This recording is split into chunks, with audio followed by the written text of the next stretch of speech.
Shawn, you mentioned the Panthers a little bit ago. And that's another one I don't know if we spent a ton of time on when we did the division stuff. Maybe we did. I can't really recall.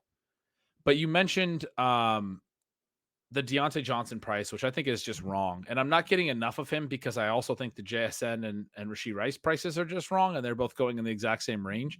But when those two guys are off the board, I take Deontay basically every time. It's a massive tier break for me from Deontay down to like Jamison Williams is typically the next receiver in underdog drafts. Um, and I mean, you could make the case for an upside Williams season or what have you, but I mean, even more so than JSN and Rashee Rice, there's just no receiver in this range that has the legit potential for 160 targets. And yet Deontay Johnson, I mean, he should probably be going 3 or 4 rounds higher with where some of the true number ones are going. He's going to earn volume. Last year was actually a little bit more efficient when his ADOT was a little bit higher. Has consistently earned targets at a really high rate throughout his whole career, had a career high yards per out run last year, actually, and had a low catchable target rate. The drops haven't been a major issue. We've talked a little bit about that. You've mentioned that with some of the advanced stuff that you're looking at. He's actually a stable, productive receiver going into a spot where Adam Thielen was a smash late round pick last year, even when the offense was non-functional. And I know Thielen's still there, but Thielen's another dude that it was all routes. There's a few of these guys around the league that are being propped up by their fantasy point production last year when it was all routes and there's nothing really under the hood. And for Thielen, that was sort of the case last year. He was right there at 637 routes, 10 routes shy of Ridley, right in that Dotson range. Yards per out run, still very, very low. It's not like he was, a great rebound season for Adam Thielen. The targets per out run did rebound, but the efficiency not really there. And the ADOT was a career low, was down at 8.0. He's always been a double-digit ADOT guy. This was just him basically sitting underneath and getting targets in a non-functional offense that they want to remove that exact stuff that they were doing from the offense. They want to actually be able to proactively throw downfield. The Deontay Johnson acquisition, to me, like, it's coming for all those Adam Thielen targets. All of that volume is there for the taking as far as what I see and what I expect. And then Xavier Legette is this intriguing athlete, not a lot of production until his final season, but showed that he could translate that athleticism to production in that final year, even at an advanced age. At least we saw it. At least we saw a good production season, one of them. Gets the draft capital and is going, outside the wide receiver window. He's out in the, 120s, out in no man's land, where if you haven't built enough upside into your receiver room yet, Xavier Legette's a way that you can actually take a swing at a guy who's a first round pick in the draft. The Panthers traded up to get him with the final pick of the first round, right? I think the 32nd pick they moved into where the Bills had traded back, and then they were able to acquire him. It seems to me like, I mean, I don't want to be all in on Bryce Young or anything, but we also have the Panthers, I think, pretty clearly wanting to show that they're not a completely lost franchise at this point. The owner, David Tepper's been getting a ton of negative publicity, buzz, whatever, from football viewers that he's sort of the new Dan Snyder, if you will. They go and get Jonathan Brooks. I'm really curious your thoughts on him, because the way I've been playing Brooks is I don't think he plays a lot in the first 6 weeks or so. I think people are a little bit too excited about some of the reports that he's on track to play early. I don't really know why in a lost season they would push him to a 16, 17 game season. I kind of expect that they will lean on him a lot late in the year, even if their season's done, because I think they want to show forward momentum. I think they want to show a build in 2024 towards something, and he's a good part of that build. But if you're going to use him regardless, I don't know why, coming off an ACL in a season where you're really not competing, why you would use him a ton. And the Miles Sanders thing, I mean, they're not going to use a lot of Miles Sanders. They benched him last year, but they gave him a contract that they can't cut, or they could, but it's just all sunk cost. It's all dead money. He's going to be on the roster. Chuba Hubbard's going to be on the roster. I don't know why you wouldn't just use those veterans. let Jonathan Brooks take his time to come back, maybe start on PUP, but then be the guy late. Let him play for a good 8 to 10 games late in the season as kind of the lead back and show, get people excited about what you have there, in addition to Bryce Young, in addition to the Deontay Johnson acquisition, and how the offense could look, Xavier Legette, late season, how that offense could look going forward into 2025. I'm like mildly intrigued. I think people are really out on this team. I don't think Bryce Young was in any way good in his surroundings and circumstances last year, but I do think it's certainly possible that he could play better, that he could be a viable part of like a late round 3 QB build in these best ball teams. I don't know that he'll be like a huge upside late round quarterback, but somebody who should play all 17 games and go so late and is stackable late. I mean, compared to a Will Levis, we just got done talking about, there's not a lot in Bryce Young's rookie season to be thrilled about, much like there wasn't with Levis's. And I think people would make ask a valid question if they said, why are you excited about Young taking a step forward, but not Levis? And part of it would be the prospect profile coming in. But part of it is also just to stack this passing game up and to play it is cheaper and easier. And some of the profiles in it a little bit easier to buy into. I'm not doing a ton of Panthers stuff, but I've done some.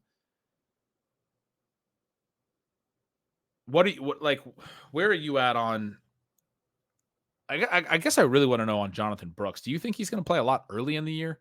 And then what do you think about the passing game and Young and Canales and all of that? Yeah, for me, the Brooks early is impossible to know. And so I don't have much of a take on that. I do think that we have a lot of reason to believe that he's a star. And with Chuba winning the job last year, but simultaneously not looking very good, which was frustrating because he's one of my favorites. I do think that Brooks plays very large snap shares across the important weeks of the season. Now, what's important to you is going to depend a little bit on the structure of your roster. You do have to somehow score some points in the first half. We can't just simply assume that teams are going to make these tournaments. You have to build some things in, right? I mean, the regular season is actually extremely important when you talk about certainly redraft, but also when you talk about best ball tournaments. The regular season is extremely important. I don't have a ton of insight for that portion, but I do really like him. The tricky part, I think, is just that his price is enthusiastic. Right? He's going in the same range as Ramondre Stevenson, DeAndre Swift, Jaylen Warren. I'm trying to get shares of those players, and it's a little bit unlikely that my Brooks shares end up being significantly larger just because I don't know that he has a higher ceiling than those guys. And we have less of a concern that they'll play early on. Now, there are some concerns about the different players. I mean, Ramondre Stevenson wasn't good last year, and the Patriots could be a train wreck. DeAndre Swift wasn't good last year and is moving to an offense that could be less dynamic, even with the pieces they have in place. Got some questions about the coordinator there. And then he's got 2 good backups. And then Jaylen Warren is arguably the backup or at least a full committee guy with the Steelers. But there are talent reasons to like all 4 members of that group, and they're going right together. So I don't think that you can end up with a huge exposure, but certainly that's right in the heart of where you're kind of starting the 0 RB drafting. It's right after Jameson Williams comes off the board. And so when we have a massive tier break at wide receiver there, and as you would expect, anytime you have a massive tier break at wide receiver and people need running backs because of how ADP is shaking out in 2024, then you have this huge running back run that you have to participate in. The Panthers are just a fascinating team because the range of outcomes for even an established player like Deontay Johnson, absolutely massive. I do think that he's a very similar play to Amari Cooper, who's going in the middle of the 4th round, to Christian Kirk, who's going toward the end of the 4th round, to Aaron McLaurin, who's going in the early 5th round. I like Jaden Daniels. I think Jaden Daniels is going to score a ton of fantasy points. For Daniels to hit his absolute ceiling, Terry McLaurin has to be good, but I don't think he has to be good for Daniels to be still a well above average player. And that's probably the most likely scenario, right? Is that Jaden Daniels is an above average fantasy asset and the passing offense is still kind of mediocre. And Terry McLaurin again disappoints in that range. And it can be disappointing, not just from the perspective of, maybe the results are fine for the ADP, but if you're going to like constantly go in on someone like a McLaurin, you want at some point to have this possibility that he could jump into round one. That's not going to happen. We look at someone like Deontay Johnson. I agree with you basically that I don't know that he's 3 rounds underpriced, but are there guys who are going 3 rounds earlier or 2.5 rounds earlier that are identical? Yes. Right. So those guys are over. And then Leggett is so tough for me because I'm really scared of him. You've got a guy who is like, of his own admission, is not ready, is super raw, has to like get better at the fundamentals of being a wide receiver, which that's always the case. These guys are going to have to get better. One of the things with Malik Neighbors is that people are talking about how, he's less polished than Marvin Harrison and Rome Odunze, but simultaneously that he's going to outscore them because he's got a much higher ceiling. I'm putting a little bit of my own spin on that, but I'm leaning into the small subgroup out there that's suggesting he's going to outscore them. We get back to Xavier Leggett, and you're like, okay, well, he's much more likely to struggle, but he's in round 12. And I had it seemed to me a conservative rank on Leggett, and yet that ranking was forcing me to basically take him all the time or just avoid my highest ranked player. So I moved it down. Ben, the guys going immediately in front of him are Gabriel Davis, who I like Gabe Davis. I'm not in on him for this season. Jahan Dotson, you explained why. I mean, why is Jahan Dotson being drafted? There's a guy here going in round 12 who is undraftable. Rashid Shaheed isn't a bad offense. Why is Derek Carr's number 2 guy getting?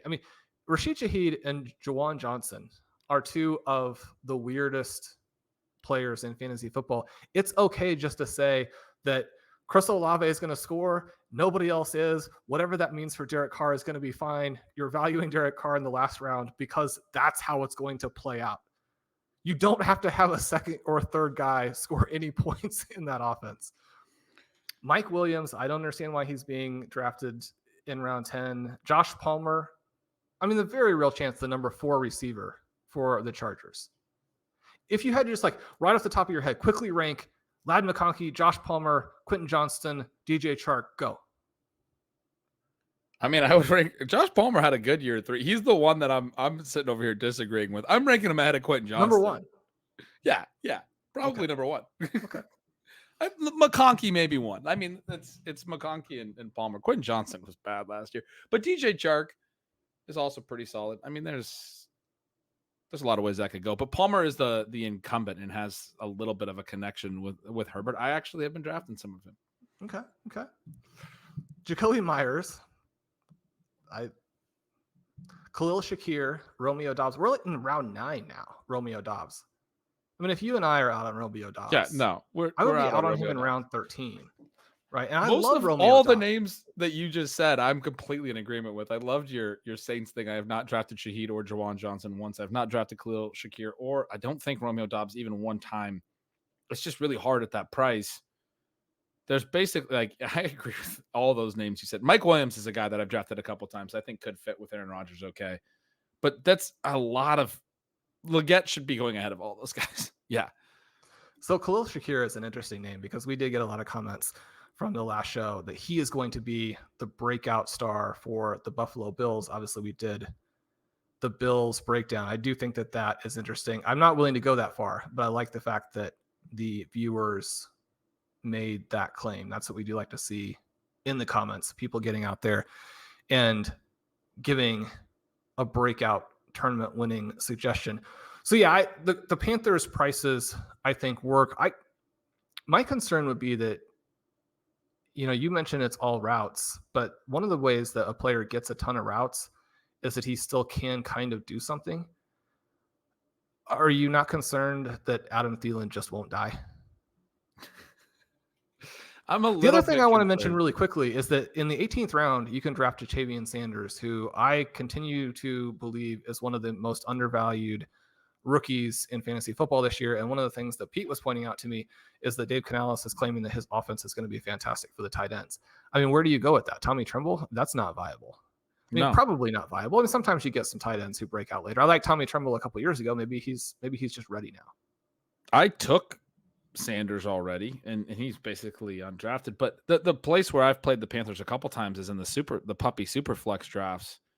Had a Bryce Young and took Sanders in because then there's the 20 rounds. You get the extra rounds.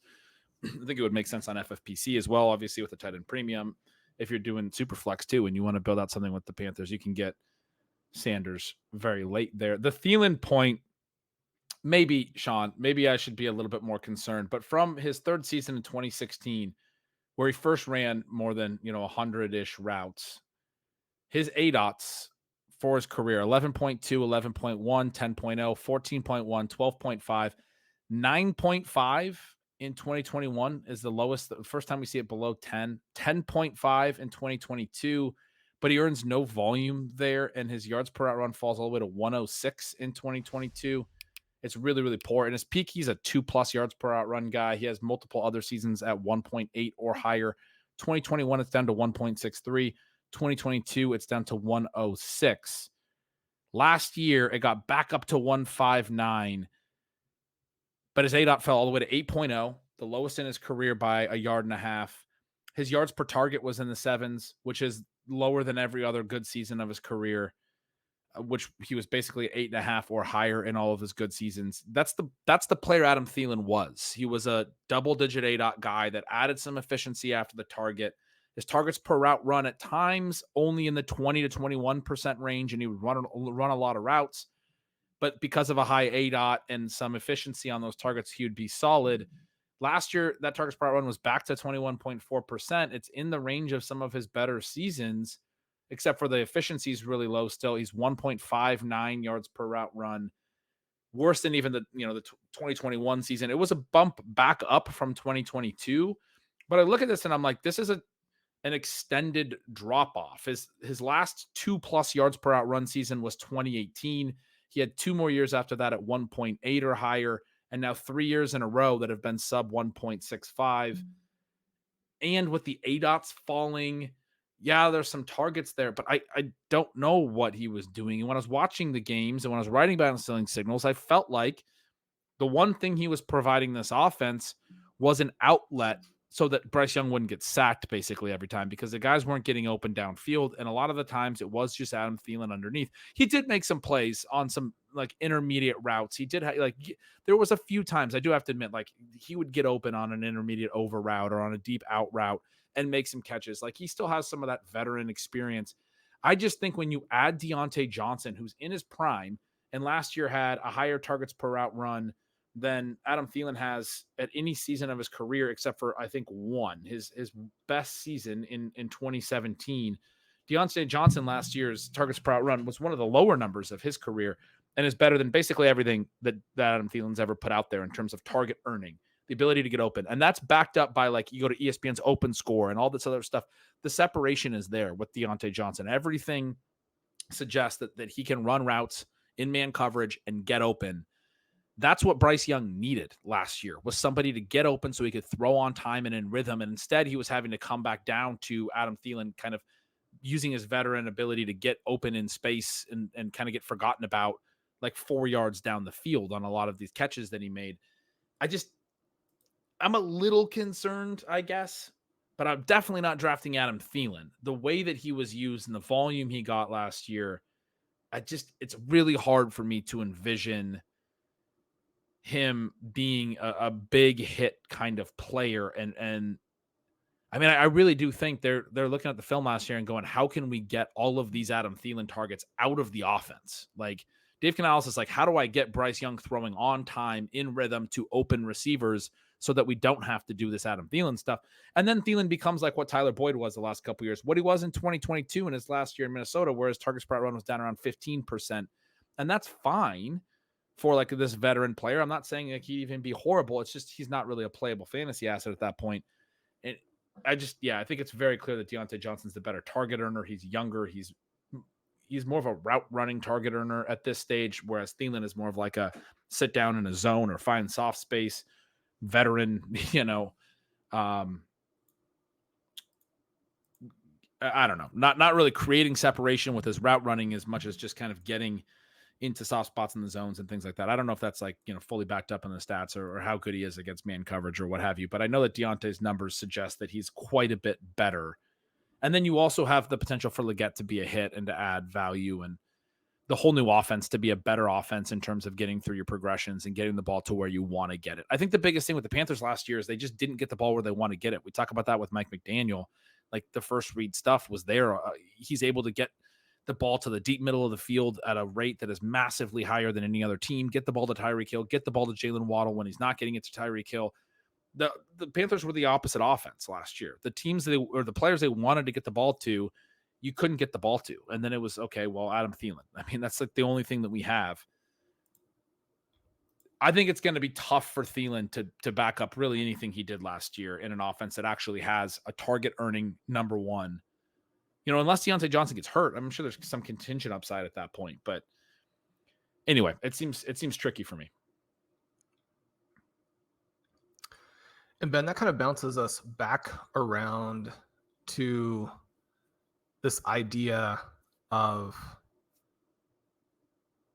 what the offense is going to be and what that means for individual players within it. And I think that sets up the conversation that we've been putting off a little bit of Spears versus Pollard, because you have this blitzkrieg offense with the Dallas Cowboys that Tony Pollard struggles in, whereas you have this plotting offense with the Tennessee Titans where Tyjae Spears impresses.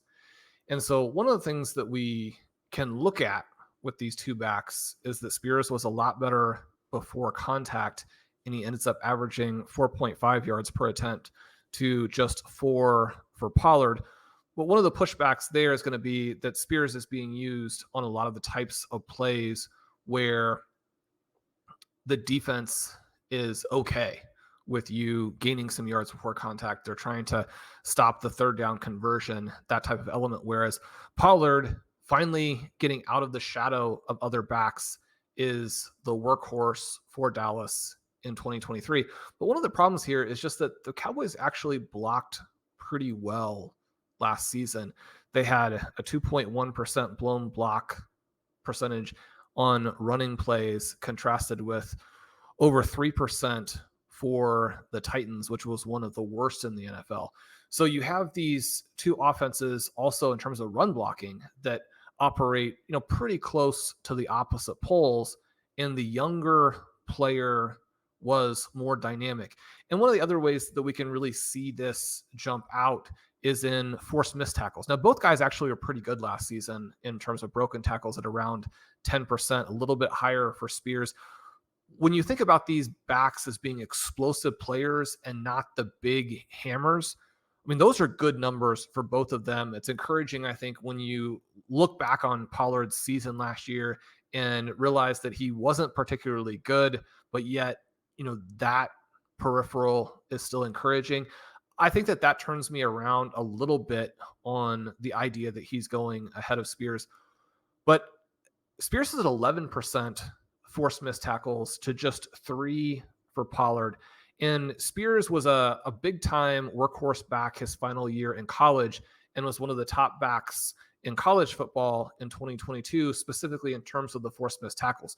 So one of the things that you want from this space back, a guy who isn't a dominant plotter or power player, is that you want them to be able to make guys miss at the NFL level. Spears did that last season. The other thing that was encouraging about both of them is that they're above 5 expected points in the receiving game. I guess my concern, maybe for both of them, would be that they could eat into each other's share in that category. But certainly for someone like Pollard, again, I mean, last season was his shot. Maybe he bounces back, but it seems strange to me that even with the contract that he is going ahead of a player who is younger, who is a better maybe this is simply the thing, is a better prospect than people realized. I mean, if that's the case, then the than people realized portion of the sentence is kind of setting this ADP up. But considering how good he actually was as a collegian, and then to do what he did as a rookie, it's tricky for me that you can get Spears a full round after Pollard, especially when, again, I mean, this is a tricky area to get Pollard. You mentioned like trying to get some Pollard that would make some sense, but he's going right after Raheem Mostert, who could end up being the overall running back one. Certainly, if you had injuries to the top three and then Mostert finished as the overall RB1, I mean, people would say that's not likely based on the other guys there, but they certainly wouldn't tell you that a guy who scored a bajillion touchdowns last year, that it's impossible for them to be the RB1. I mean, they're basically going at the same price. That doesn't make any sense. And then right after Pollard, you have Benson, Javonte Williams, and then another player that we plan to discuss next, Devin Singletary. There is a little bit of space to get to Spears because the guy right behind him is Gus Edwards. Now, one of the issues I've been running into a little bit with Spears is that in that same round, a little bit later, you can get Chase Brown, who I think is an even significantly better play, even though Spears did a lot more as a rookie to demonstrate that he belongs and he deserves it. So is there anything in that picture of those guys that, does still have you thinking, I want to get if you got your Tony Pollard up from 0 to like 5%, that would be meaningful. And then it does give you some teams where if this Titans offense takes a step forward and, if Spears gets hurt, right, that Pollard could be someone you needed to have. Yeah.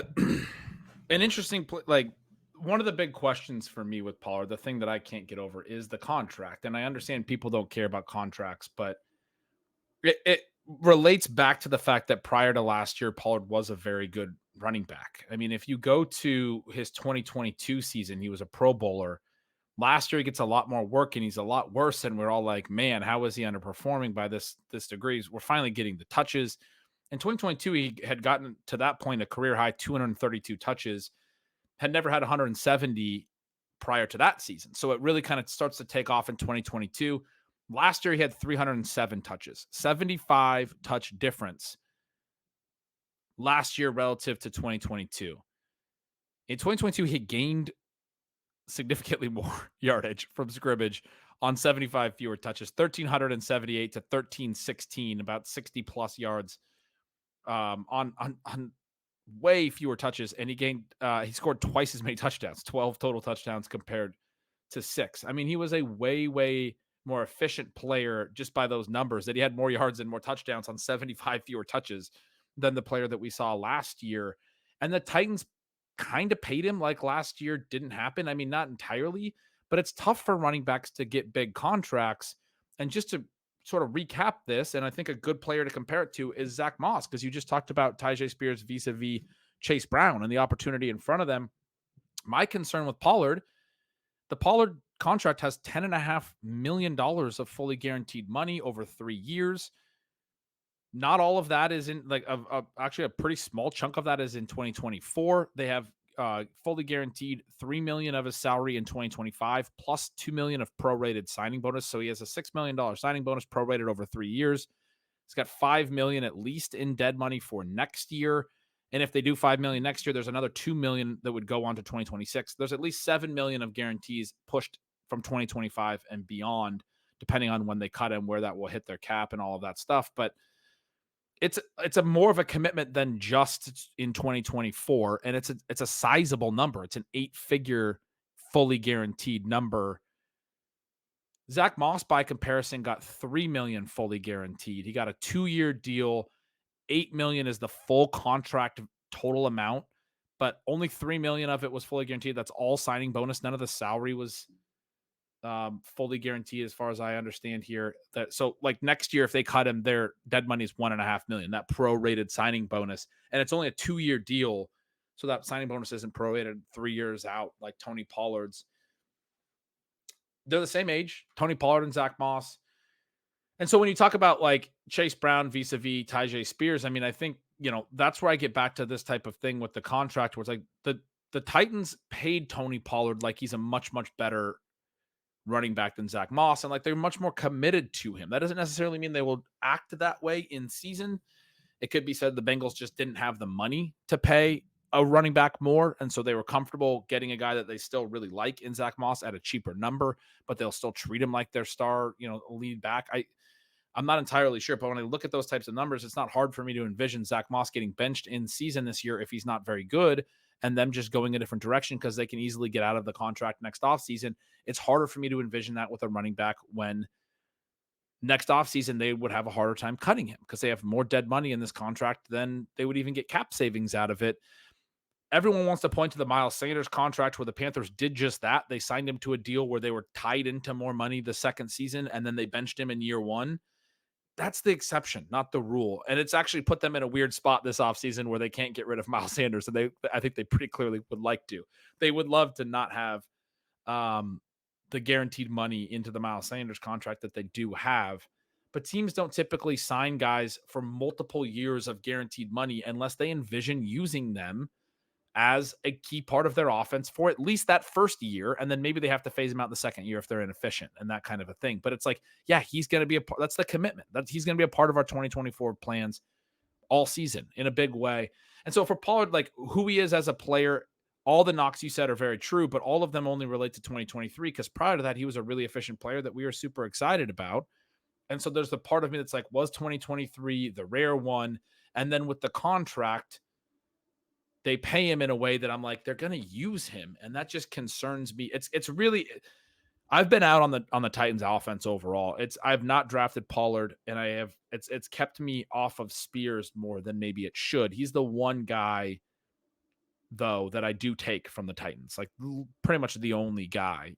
This is why I talked about the Jaguar stacks needing a Treylon Burks bring back at the end. It's like, if I didn't get Spears in the middle rounds, then I don't have a Titan on my roster.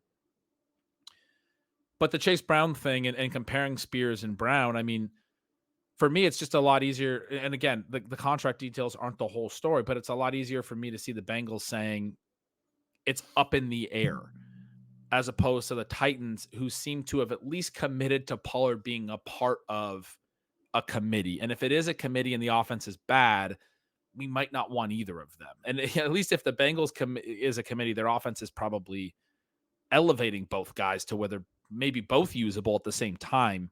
That's a big part of, the committee equation at running back is if the offense is good, sometimes both of them matter. If the offense is bad, sometimes neither of them matter. You need all the touches in the bad offenses.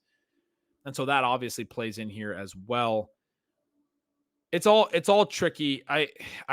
The Pollard thing though, that I just, like I said, that I keep coming back to is, could it be that 2023 was somehow the outlier? Because he was efficient for multiple seasons and his whole career prior to that. And if he gets back to less work, maybe it's that he had 300 touches last year. Maybe it's getting him back to a 200 touch part-time role that actually helps preserve some of that efficiency. And then, again, the contract, which I've said multiple times now, but it seems like a commitment. Yeah, and it's nice to have that there, I think, to keep Spears' price in check. And I think that remembering how good Pollard was, which also has to be part of the reason for the ADP, is important. For me, one of the issues there is simply knowing how many times there's been a fun player like Pollard who gets into an age range where you're telling yourself this story about how they're not old yet, except that for a running back, anything after 25, once the production starts to slip, it's very difficult to get it back. And I do wonder if the Titans would have done some of these things if not for some of the new voices being unfamiliar with what Spears actually was last season. Both of these guys ran a bunch of routes. They did both draw a lot of targets. It's interesting to me that Spears averaged a half yard more per route. And part of that is that his evasion rate specifically on these passing plays, and it's really on a pretty, decent sample here, where Spears gets 70 targets, Pollard 67, even though Pollard ran a lot more routes. Evasion rate of 35% for Spears, only 13% for Pollard. If Spears is also going to be the more dynamic player in this part of the game that is so easy for fantasy points to be scored in, and then especially if the Titans are bad, but they're leaning into this element of we're going to be more dynamic in the passing game, but some of that has to flow through the backs.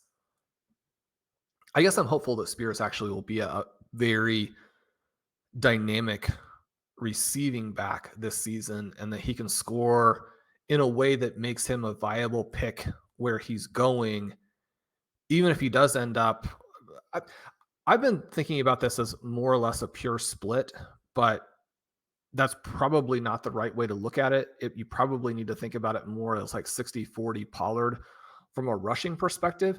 But I also think we could get 60-40 or 65-35 Spears on the receiving end of things, which maybe then actually causes some pretty big problems for both players. But if Spears can be dynamic at the lesser cost, and then certainly I think for both of these guys, you have that scenario where the other one gets hurt and then they easily outperform. 5 picks ahead of Tyjae Spears is Devin Singletary, who is always a bit of a controversial player because, I mean, Ben, his peripherals are fantastic, but he's a small, slow guy.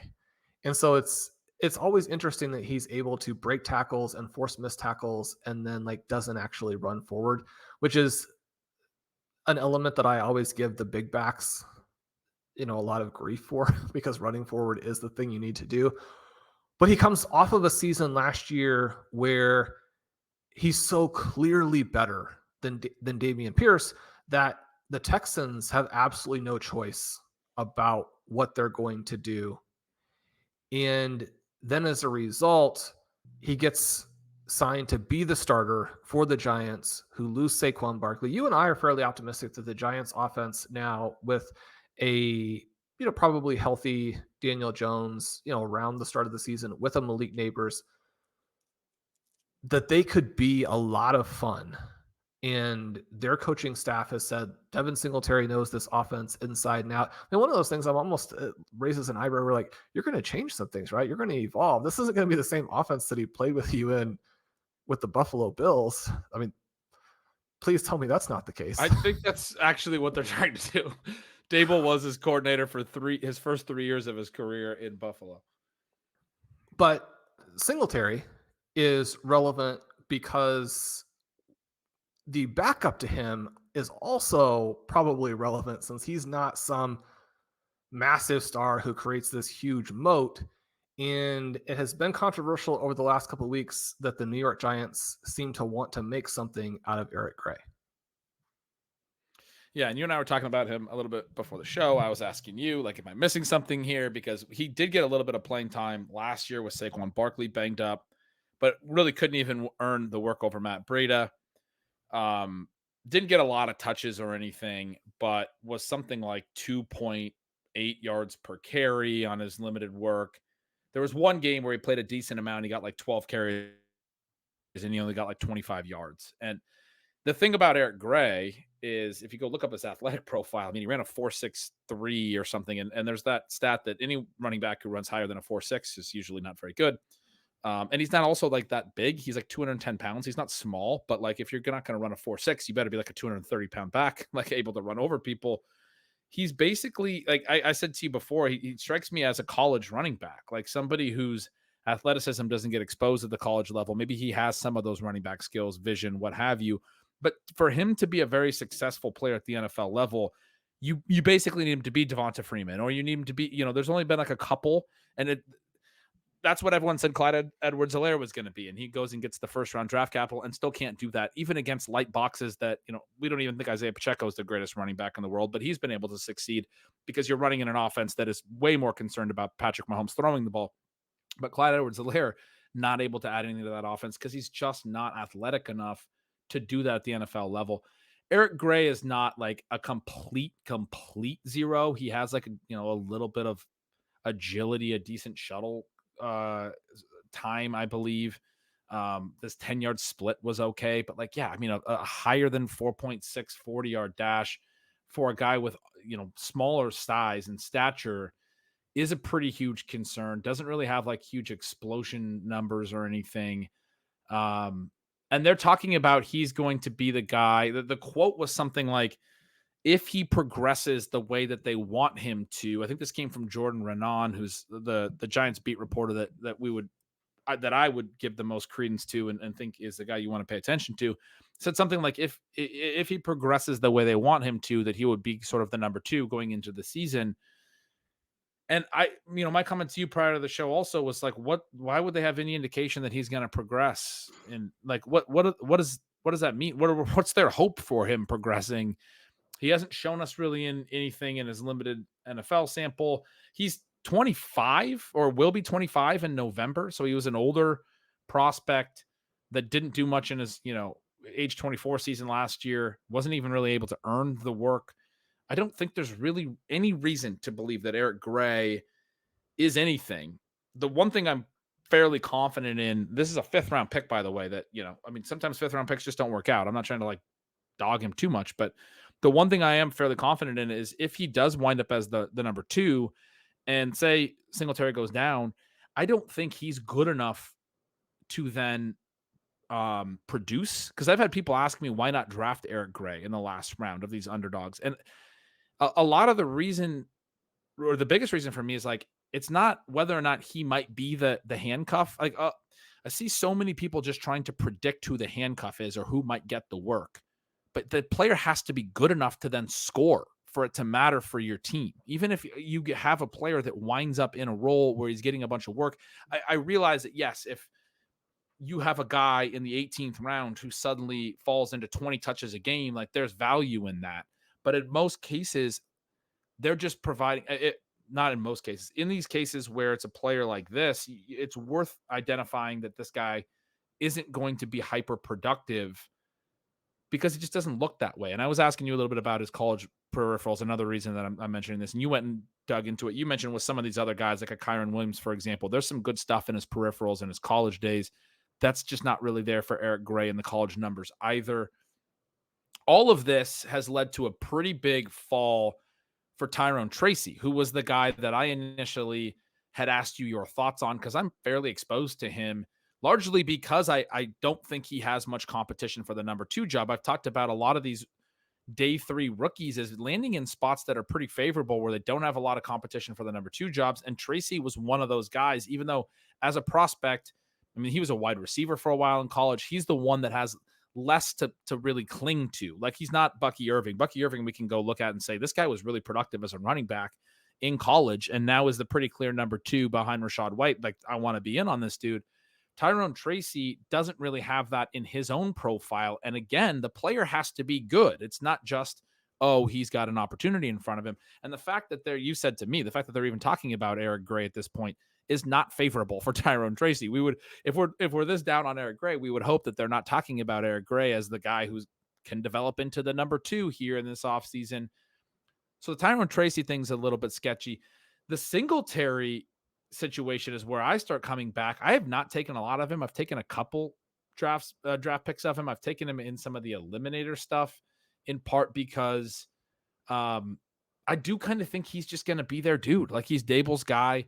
They gave him 9.5 fully guaranteed. We were just talking about the different levels of fully guaranteed money. It is a 3-year deal. It doesn't have as much money on it as Tony Pollard. It doesn't have as much of a signing bonus, but it does have guaranteed money into 2025. It was like a 2-year commitment from the Giants to him, which tells me, especially when they didn't really put anything into their backup. I mean, Tyrone Tracy is the only thing they added in terms of a backup running back, that they do want Singletary to be a part of this backfield and a big part of it. And especially if Eric Gray's the guy that they think is going to cut into that work, I think they'll find out pretty quickly that Singletary is better than him. He's at least an NFL running back. And so I'm kind of coming around to this idea that Devin Singletary is going to be a not highly efficient player or anything, but a pretty solid touch count kind of. I mean, just like, because he's going to be the guy they need to have out there because they don't have really anyone else. I'm kind of wondering if I need to get more of him instead of, having my bag so overflowed with Tyrone Tracy, thinking that he might be the number 2 who cuts into Singletary's work some. it's an interesting backfield because if we do think this offense is a little bit better, Daniel Jones, for a guy who does have some mobility, will still throw to the running backs a decent amount. He checked down to Saquon Barkley a lot. There's some passing value, and there could be some running value there as well if the passing game is good, if Malik Neighbors is a hit. It's a running back room that, I mean, Devin Singletary is, I think, one of the absolute lowest in ADP projected lead backs, in addition to the fact that the number 2 is now one of the lowest number 2s in ADP. Their combined ADP with the Giants has to be lower. Like the Bengals are all going very low. We just got done talking about the Bengals committee and the Titans committee. Bengals are going low, but both Zach Moss and Chase Brown go in that same range. Both Tony Pollard and Tyjae Spears go in that same range for the Titans. The Giants don't have any running back going all the way until this, this pick 110 range. They have Singletary go, and then no one else goes until now. Pick 190 is where I think Tyrone Tracy has started to fall, even into that range. I mean, it's wild. We're talking about the very end of drafts. I don't know. It's a hard one to parse. What are you thinking? Yeah, we were very excited about Tracy, in part because of the landing spot and the fact that it did seem to be such a soft depth chart. He had a 30% evasion rate last season in essentially his first chance to be a running back. He was good after contact, doesn't have a huge workload even then, and he's an older player, right? So this isn't without warts, but Tyrone Tracy is also extremely athletic, which is very different than Eric Gray. And so when you look at the peripherals, you look at the athleticism, you look at the fact that he projects as someone who could be a plus receiver. Now, I mentioned this kind of case as it relates to Antonio Gibson, where I don't think that we can just take someone who's been a receiver and say, oh, they'll be a plus in the passing game. Sometimes you make that transition because you weren't actually that great of a receiver, but there's at least going to be some familiarity with some of those elements. My thought here is that it's great for us that it keeps the price on Tracy more or less in the last round, and you can create your exposure without having to pay up, because even the guys who are going in rounds, say 14 and 15, there's more opportunity cost there from a structural perspective, even if, those prices are very affordable, right? But there are some things you need to do as you fill out your roster that when you're looking at the last round for Tracy, that's fine. My thought with Tracy would be that there's certainly a chance that he's an absolute zero and, maybe he doesn't even make the team, something like that. But when you have a player who isn't necessarily young again, because he comes in at such an advanced age, but is inexperienced, that's when you see at this time of the year, a second-year player be pushed out there as a guy who, okay, we know who the starter is. We're comfortable with him. The young guys aren't ready yet. This guy's looking a little better. We're going to talk about him and give him a chance, which I think only makes sense. You're giving him a chance. You're giving a little bit of cover for your younger guys to mature at their own rate.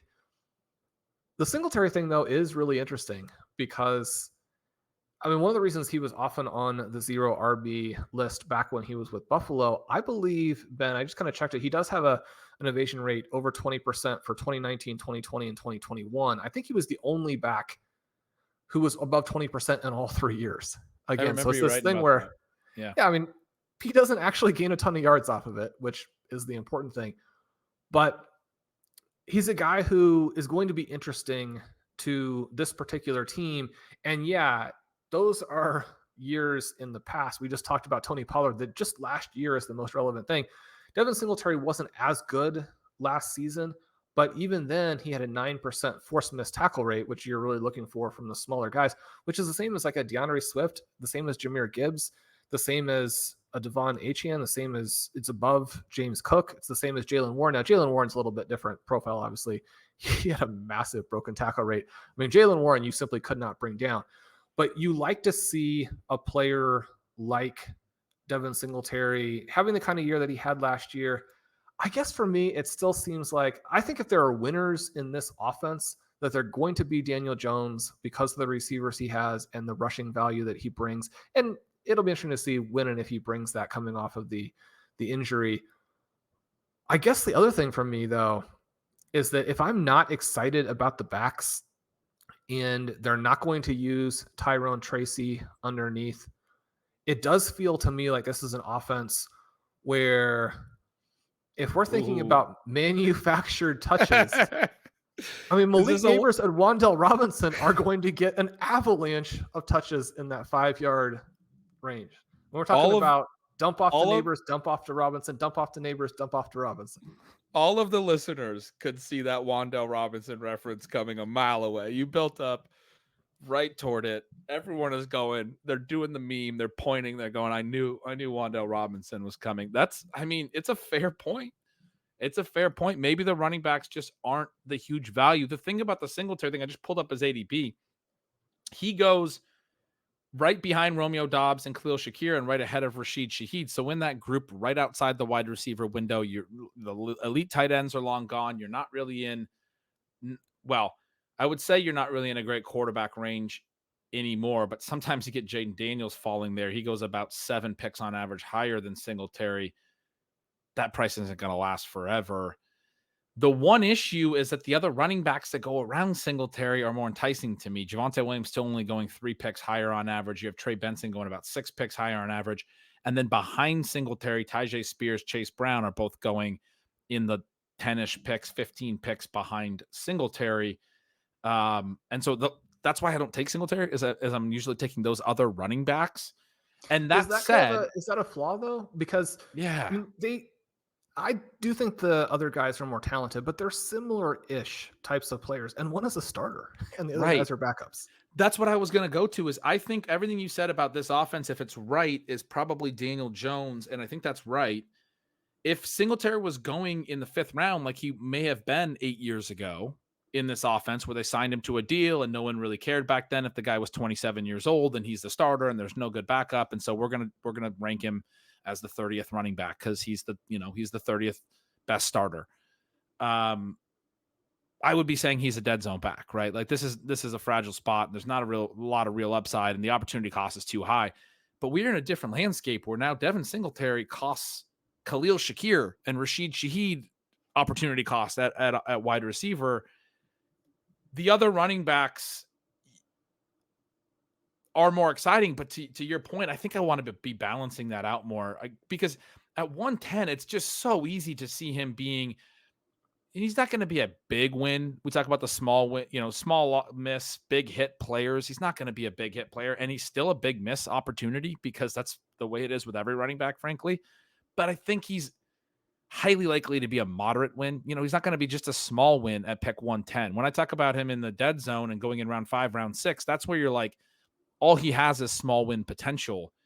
But really all he has to do is play the whole year. And at pick 110, he's probably a pretty nice asset there especially for best ball teams where you can't make transactions and you can't change anything throughout the season. If he can just stay healthy all year, he can help you with usable weeks late in the year on a 0 RB build where you have firepower everywhere else. You have 2 elite tight ends, you have a really good quarterback, and you have all these wide receivers because you hammered all that early. And then Singletary is your RB2. You talked about Jonathan Brooks, who I find the same problem. It's like, man, I don't know if he's going to play the first half of the year. Hard to take him over some starting running backs. But if you take Jonathan Brooks as your RB1, Devin Singletary is a really nice RB2. Now you have like some floor and stability in your 0 RB build with the upside play of Jonathan Brooks. Like that type, we always talk about getting those, the texture of your running back room, getting those complementary profiles. I want to start working Singletary into some of these 0 RB builds because I think he's probably a moderate hit at a 110 ADP. It's a different landscape now. We didn't used to get this type of play at pick 110. But the fact that we're getting it there, we can't just completely write it off, even though it's not the type of running back that we typically like.